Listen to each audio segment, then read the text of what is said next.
spalis yra krūtų mėnuo. Tai dėl to mes šitą ir darom. Visam pasaulyje yra minimas, šiaip krūtų diena yra spalio 15, kiek domėjusi, bet nu jo nuo spalio 1 ir vas pirmadienį bus tas Pink Run, už krūties vėžių sergančias bus paramos bėgimas, tai dalyvauju kasmet. Tai va, šiaip labai smagu, visi rožinį apsirengę, bėgioja. Tai labai smagu, kad atvykot.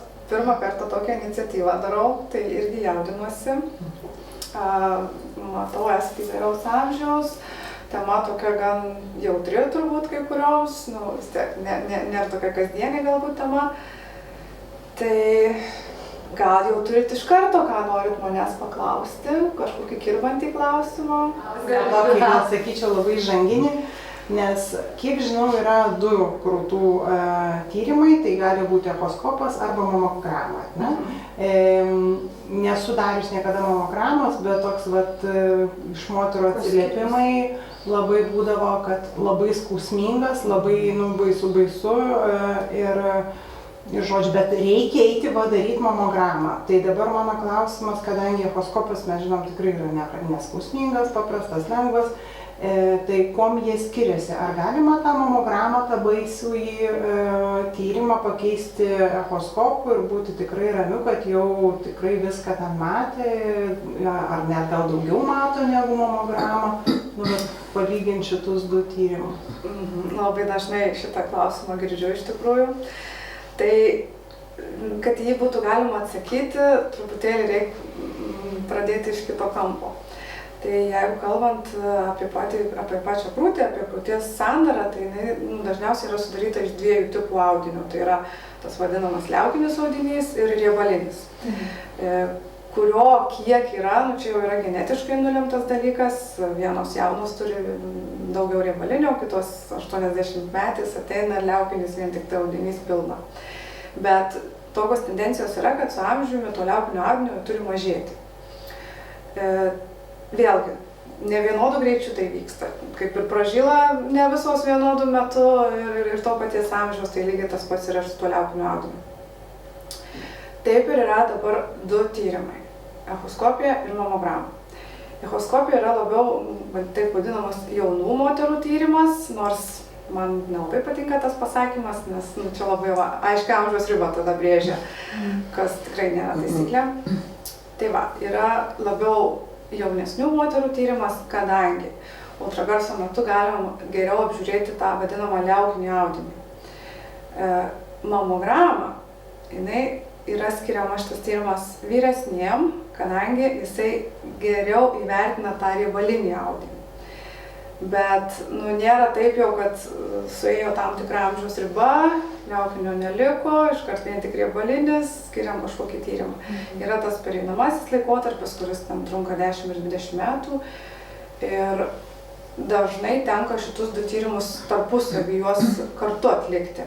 Tai reiškia, dažnu atveju, jeigu vyresnį atliekam mamogramą profilaktinę, tada siunčia echoskopijai, tiesiog tai yra kaip papildomas tyrimas. Ir labai dažnai moterys klausia, ar gali nedaryti mamogramos, jeigu daro echoskopiją, tai visgi tai nėra lygiaverčiai tyrimai. Tarkim... Kas tai per tyrimas? Kuris mamograma, jis yra paremtas kaip ir rentgeno, minkštų audinių rentgenas, tik tai su ženkliai mažesne spinduliuote negu, tarkim, plaučių nuotrauka. Ir pats principas yra, kad tiesiog yra krūtis suspaudžiama ir 2 kryptim padaromos nuotraukos. Vienos ir kitos krūties, iš viso 4 nuotraukos. Ir tuomet radiologas jau vertina tas nuotraukas ir žiūri, ar ten nėra kažkokių pakitimų. Jeigu pas moterį yra likę liaukinio audinio, jeigu jis yra tankesnis, mamografas nemato ir negali tų plotų įvertinti. Dėl to visą laiką rašo, kaip ir nieko nematau, bet rekomenduojamas echoskopinis tyrimas. Vien tam, kad echoskopu galėtume apžiūrėti būtent tą liaukinį audinį, ar ten nesislėpia kažkokie negeri dalykai. Jeigu mes atliekam tik echoskopiją, kalbant apie tą profilaktiką, mes negalim irgi visko pilnai įvertinti, nes jeigu yra didesnė krūtinė, tai tiesiog sudėtingiau yra techniškai tą padaryti.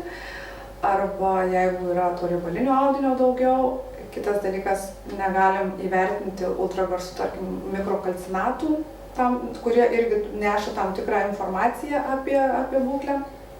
Tai dėl to šitie tyrimai, ypač vyresniems, jie lygiai grečiai vienas su kitu skiriami, kartu tiesiog jie papildo vienas kitą.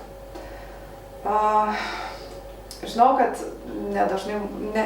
neretai moterys iš tikrųjų pasako, kad yra skausmingas tyrimas mamograma.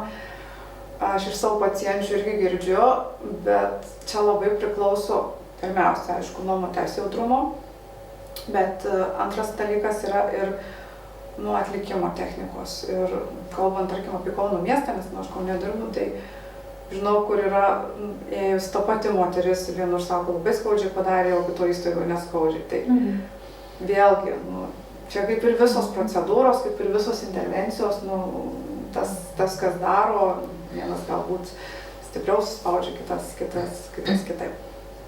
Aš noriu kitą įžanginį visai iš kitos pusės tada. Prašom.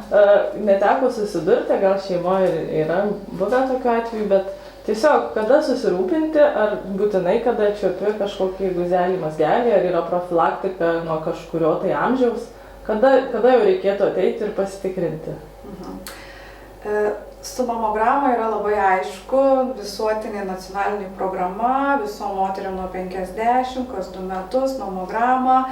Dabar galvojama koreguoti tas amžiaus ribas, bet labai aiškiai. Iki tol kažkokių labai aišku visuotinai priimtų rekomendacijų nėra, bet vėlgi atsižvelgiam, vadovaujamės, kaip sakoma, sveika logika. Tai krūtų apčiuopą, tokia kaip profilaktinė, tai rekomenduojama pačiom atlikti kartą per mėnesį. Vyro prašyti. Čia kitas klausimas. Ne taip Giselių suprastas. Taip, labai dažnai nustemba moterys šitą išgirdę, taip kartą per mėnesį tą reikėtų daryti. Vien dėl to, kad jeigu atsiras kažkoks pakitimas, tai jūs būsit pirmas žmogus, kuris tą sužinos.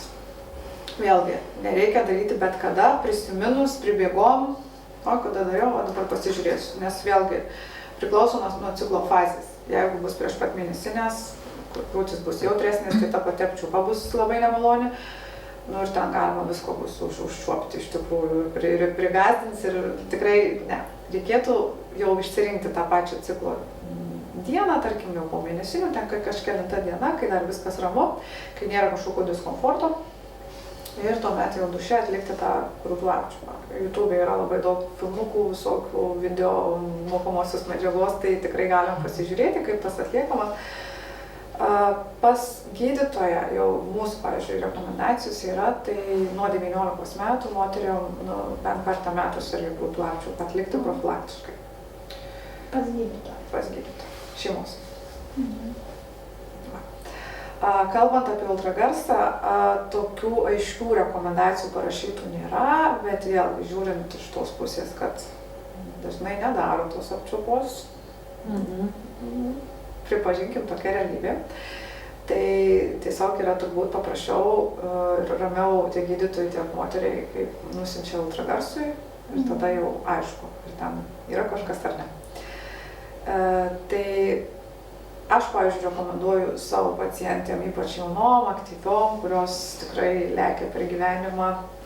Ir jeigu ten viskas gerai, jokių skundų nėra, jokių pakitimų nėra, bent kas 2 metus pasidaryti ultragarsinį tyrimą. Jeigu yra pakitimai, atitinkamai pagal tai, kas yra stebima, atitinkamai sudėliojamos individualios rekomendacijos, gali būti kas 3 mėnesius, kas 6 mėnesius, kas metus tyrimas kartojamas. Čia labai individuali situacija pagal radinius.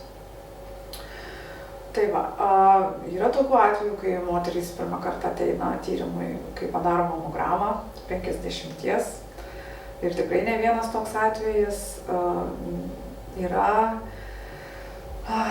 tokių, kurios irgi atsitiktinai išgirsta iš pažįstamų, iš kolegijų, kad čia galima pasidaryti, čia kitaip vyksta.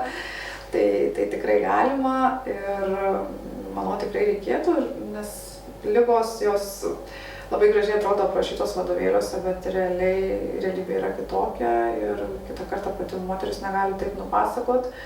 ir galbūt irgi praignoruoja kažką, tiesiog nurašo kažkokiem kitiem dalykam ir tiesiog aš visą laiką sakau, geriau ateiti be reikalo, negu ateiti jau, kai yra per vėlu. Tai va, tokių oficialių rekomendacijų kaip nėra, bet tiesiog realiai čia jau remiamės kiekvieną savo praktiką, ką mes rekomenduojam moterim. Aišku, jeigu ten yra operuota krūtinė, jeigu yra planuojamas nėštumas, jeigu planuojamas kažkoks hormoninis gydymas, kalbant apie ginekologinius susirgimus, tarkim, ar ten pakaitinė hormonų terapija vyresniam amžiui, tai jau prieš tai būtina pasižiūrėti krūtų būklę, kad žinot, kad ten tikrai viskas gerai. Prieš operacinį gydymą, tiek prieš krūtinės didinimą, tiek prieš mažinimą reikia įsitikinti, kas ten yra. Atitinkamai po operacijos irgi yra sekimas. Tai ypatingai jeigu yra kažkokių nusiskundimų, kažkoks jautrumas, tempimas, guzelis, tai tada jau ne profilaktika, tada jau yra diagnostika, kai moteris kažkur skundžiasi, kreipiasi į gydytoją, kuris paskiria tyrimą. Tai jau šito nesuplanuosim, ar nereikia tada laukti, kad dar 2 metai nepraėjo, jau tada eiti tada, kada yra problema. Aišku, vėlgi čia matau, nesat visai jau jaunas 20 metės, tai žinot, kad kas mėnesį tas krūtų jautrumas jisai keičiasi priklausomai nuo ciklo. Vėlgi mėnuo mėnesių nelygus, nes labai į stresą reaguoja, čia jau yra įrodyta, kad krūtis į stresą labai reaguoja, plus jeigu yra gretutinės ligos, skydliaukės ligos, ginekologinės ligos, kepenų funkcijos kažkokie sutrikimai, kiti kažkokie susirgimai, tai irgi gali tiesiogiai reaguoti krūties audinys ir būti jautresnis tą mėnesį. Tada dažnai atbėga pas mane jau tyrimui kažkas kitaip negu praeitą mėnesį. Tai vejant šitą jūsų paaiškinimą, tarkim, jeigu kiekvieną mėnesį prieš ciklą, prasidedant mėnesiniam, ciklo pabaigoje tada reiškia, netaisyklingai, kuris nepadidėja ir jautri ir skausminga, ar yra kažkokių priemonių savo padėti? Vartoja moterys nakvišos preparatus, dažnai jos skiria... Su kažkokia kitokį ten girdėjus. Mastinonas yra tų preparatų, šiek tiek nujautrina visą tą... Nes tikrai būna skausmingos jos, tai... Jeigu labai skauda, tai sako, ir ibuprofenas tinka, jau tiesiog tą skausmą nuimti, bet taip, yra preparatų, kurie tiesiog tą jautrumą sumažina. Ypatingai jeigu yra kažkokių pakitimų, tarkim cistų, tai tada tikrai labai yra efektas. Su nakvišom kiek yra pastebėta ir artimoje aplinkoje, pacienčių tarpe, tai nėra 100%, kad ten jau visom labai padėtų, bet rezultatų tikrai parodo, kad tikrai ten vartoja tą kursą atitinkamom dozėm ir jaučiasi geriau. Ir, aišku, savo tas jautrumas, tada pasižiūrėti, galbūt visgi yra kažkokių dar gretutinių ligų. Kitas momentas, ypatingai jeigu yra vienos krūties skausmas, nepamiršti, kad ten yra daugiau struktūrų. Dešiniarankės, kurios dirba kažkokioj labai nepatogioj padėtyje, gali būti peties sąnarių skausmas, gali būti šaknelių uždegimas ir gali duoti tą skausmą būtent į krūtis. Į vieną pusę, tai visą laiką, aišku, yra baisu dėl pačios krūties, bet būna atveju, kai tiesiog reikia žiūrėti į kitas struktūras, kurios yra tenai. Tai pasižiūrim tada krūtų, tarkim, tyrimą, jeigu ne, tuomet žiūrim, nes ypatingai odontologių padėtis tokia yra, tai sako, tikrai labai dažnai yra tas nusiskundimas.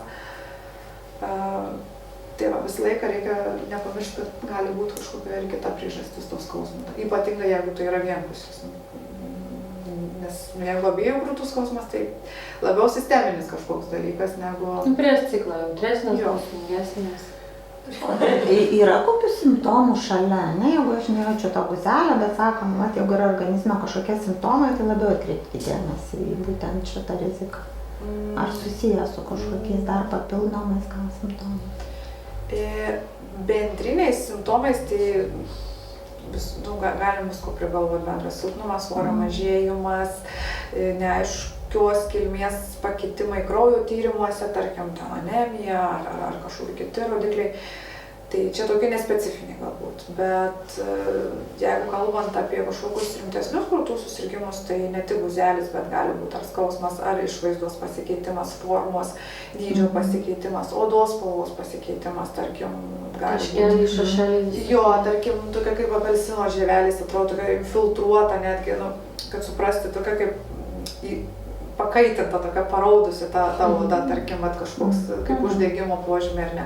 Ar ten spenelio formos pasikeitimas, įtraukimas, kažkokios kraujingos išskyros. Šitie dalykai irgi jie labai verčia atkreipti dėmesį, nebūtinai čiuopti kažkokį guzą jau tokį kaip fizinį, nes jeigu yra didesnė krūtinė ir tarkim, jeigu darinys yra giliau, nu, tai tada tikrai galbūt, neturint įpročio ir patirties, galima tikrai pražiūrėti, bet reikia atkreipti dėmesį ir šitus dalykus. Ir jeigu mes darom krūtų apčiupą, tai kartu yra ir periferinių limfmazgių apčiupa, tai reiškia pažastų limfmazgiai. Tai jie irgi gali signalizuoti. Pavyzdžiui, jeigu jaučiat patinimą pažastį, tai irgi yra pirma mintis, kad reikia krūtų tyrimų.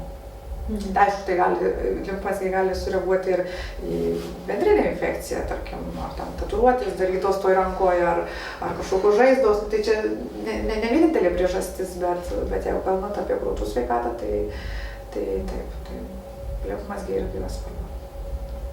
O ką pasakytumėt moteriai, kuri apsičiupinėjo kažkokį nedėlį rado, palauksiu, kol praeis. Tiesiog savo tai pasako. Gal dabar yra, o kitą mėnesį gal nebus. Čia gal koks nors spuogas ar kažkas, ar vis tik verta laukti. Jeigu ta moteris jau bendrautų su manim ir aš išgirčiau žodžius, tai aš jai pasakyčiau, gal pasižiūrim. Ir tada ramiai galėsim tą mėnesį gyventi. Aš čia manau tiesiog tokia darbo specifika, kad ir man pačiai tada ramiau. Nes man tada tą mėnesį nereikės galvoti apie tą moterį, kaip ten jos tas guzelis visgi, kaip čia reikėjo pasielgti. Tai pasižiūrim, ramu, pamirštam, arba jeigu kažkas yra, imamės veiksmų. Tai kuo greičiau pradės aiškinti situaciją, tirti tuo ir gydymą. Taip, dažniausiai kas atveja, tai skausmas. Skausmas ir kažkoks užčiuoptas darinys. Bet darinys, tai dar jeigu pagalvoja, palauksiu, tai skausmas jau tada atbėga. Tai vėlgi, ne vien mano čia yra pastebėjimas, kad irgi krūtų echoskopija rekomenduojama irgi po mėnesinių daryti.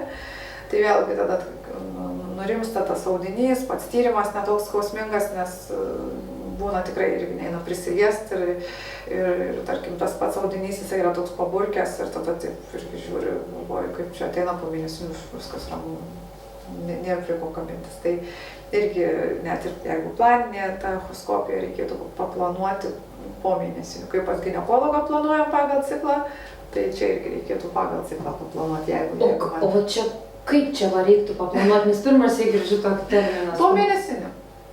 Po mėnesinių, jo. Nurimsta krūtų audinys ir tada jau galima daryti. Aišku, per mėnesinės galima ir prieš, čia man tai jokio skirtumo, aš galiu padaryti, bet tiesiog pats tyrimo informatyvumas ir patogumas moteriai. Tai žiūrėjau ir pas ginekologą, ir dėl krūtų. Geriau. Pirmą savaitę, pavyzdžiui, jo. Iki 50 dienos. Aš jau ten taip tiksliai jau nežiūrim ten tų dienų, bet jau pagal savijautą realiai.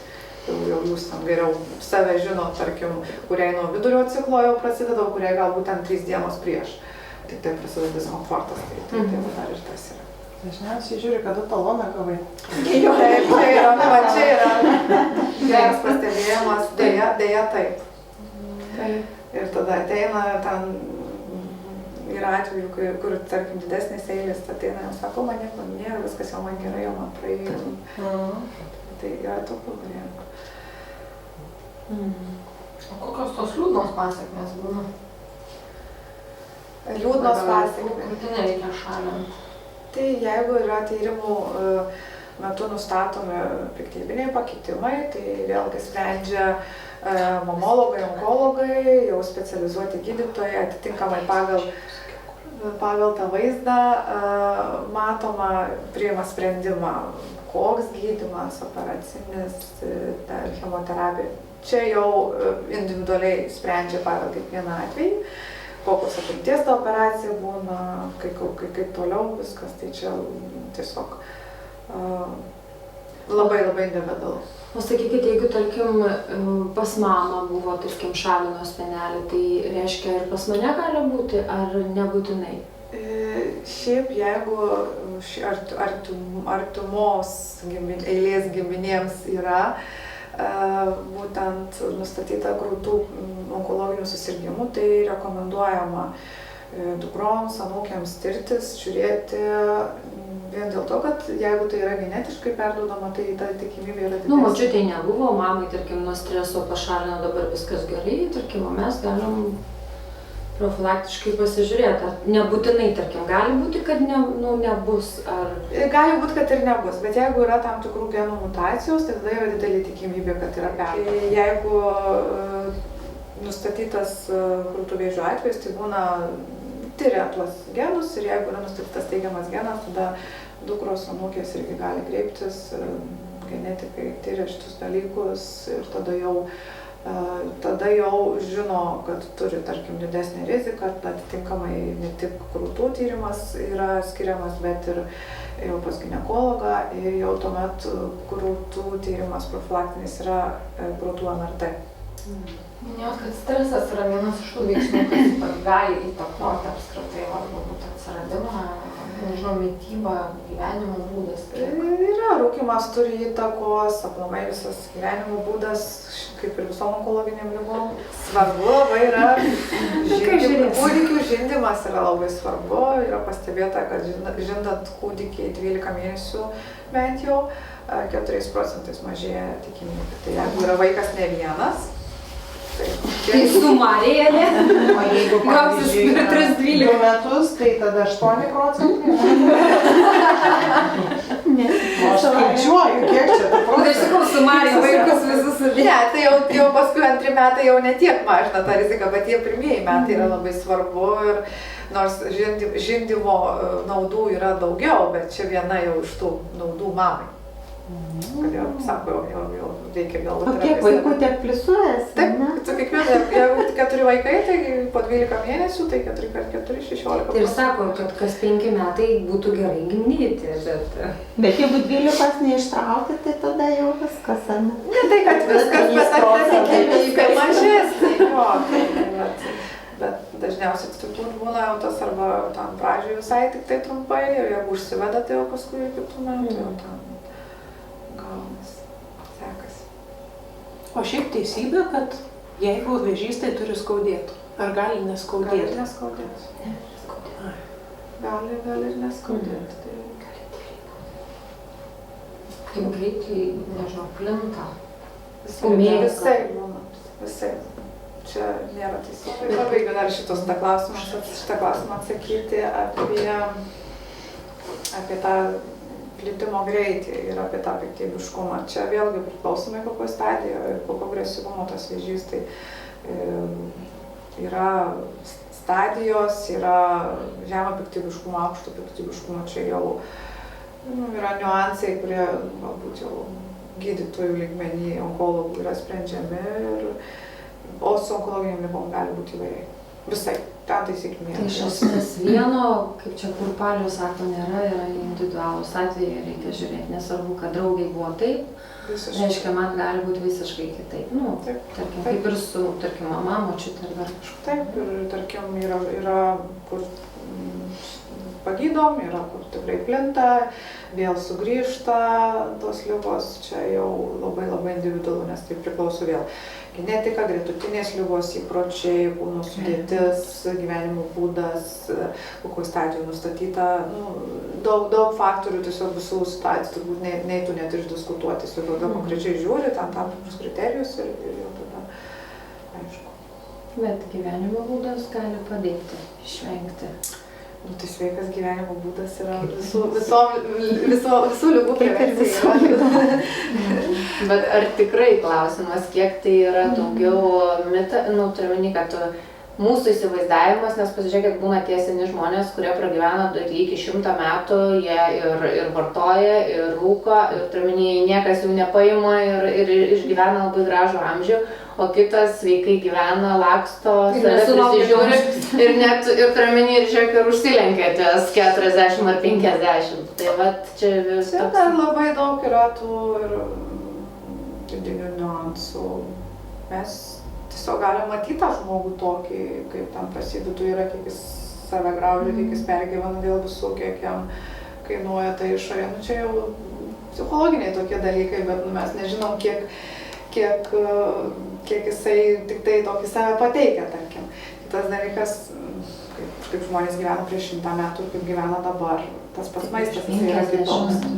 Ir jisai, žiūrėkit, kiek pridėtinių visokių dalykų ir žmonės jaunesni serga. Tai mes turėtume būti labiau užsikonservavę. Konservantai ilgiau Ir labiau savo psichinės sveikatos savo. Nes dabar gyvenimo tempas tai yra toks, kad nu, mes turim pagalbinės priemonės viskam, bet mes vis tiek niekur nespėjam. Kai prieš 100 metų jie visai kitaip gyveno, žinojo savo darbelius, jos pasidarydavo, galbūt fiziškai sunkiau pavargdavo labiau, bet visai kitas buvo gyvenimo tempas. Dopamino narkomanai. Nes jeigu lėtai kažkas vyksta, viskas jau blogai mano gyvenime, man depresinas iš tikrųjų. Reik veiksmų. Tai va čia jau, kad gyvenimo būdas, stresas, taip toliau, tai va teisingai. Taip, tai čia aišku, čia yra nepamatuojami dalykai, čia tiesiog jau iš tos kitos pusės kalbant, kad tai turi įtakos, kiek tai turi įtakos. Čia labai gera mintis buvo, kad tas sveikas žmogus parodo, iš tikrųjų čia labai gilu yra ir, atrodo viskas gerai, ten jau. Taip, gal kartais geriau už neatsipalaiduot kažką. Ne, tai tipo atsipalaiduoja. Balansas. Taip. Tai ką, ačiū Kristina. Gal jeigu dar turėsit kažkokių klausimų individualiai. Jo, tai būtų jau per tyrimą.